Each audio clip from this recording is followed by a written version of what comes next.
ഒരിക്കൽ ഒരു ഗ്രാമത്തിൽ 2 പൂച്ചകൾ സന്തോഷത്തോടെ ജീവിച്ചിരുന്നു. അവർ രണ്ടുപേരും നല്ല സുഹൃത്തുക്കളായിരുന്നു. ഒരു ദിവസം അവർക്കൊരു വലിയ അപ്പം കിട്ടി.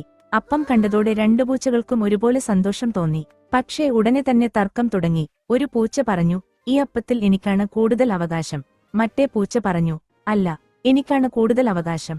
തർക്കം നടന്നുകൊണ്ടിരിക്കെ അതുവഴി പോകുകയായിരുന്ന ഒരു കുരങ്ങൻ അത് ശ്രദ്ധിച്ചു. കുരങ്ങൻ ചിരിച്ചുകൊണ്ട് പറഞ്ഞു, "ഇത്രയും ചെറിയ കാര്യത്തിന് എന്തിനാണ് വഴക്ക്?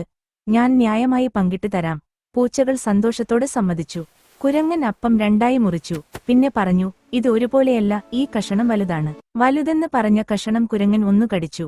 പിന്നെ പറഞ്ഞു, "ഇപ്പോൾ മറുവശം വലുതായി, അതുകൂടി ഒന്ന് കടിച്ചു." ഇങ്ങനെ ഓരോ തവണയും ഇത് വലുത്, അത് ചെറുത് എന്ന് പറഞ്ഞ് കുരങ്ങൻ അപ്പം കടിച്ചുകൊണ്ടിരുന്നു. അവസാനം അപ്പം മുഴുവനായി തീർന്നു. 2 പൂച്ചകളും അത്ഭുതത്തോടെ നോക്കി നിന്നു. അവർക്ക് ഒന്നും കിട്ടിയില്ല. കുരങ്ങൻ വയറു നിറച്ച് ചിരിച്ചുകൊണ്ട് അവിടുന്ന് പോയി. ഈ കഥയിൽ നിന്ന് നിങ്ങൾക്ക് എന്ത് മനസ്സിലായി എന്ന് കമന്റ് ചെയ്യൂ.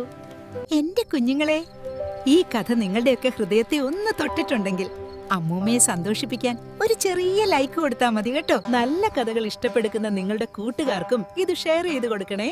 നല്ല നല്ല പ്രചോദന കഥകൾ കേൾക്കാൻ ഈ ചാനൽ സബ്സ്ക്രൈബ് ചെയ്യാൻ മറക്കല്ലേ കുട്ടികളെ.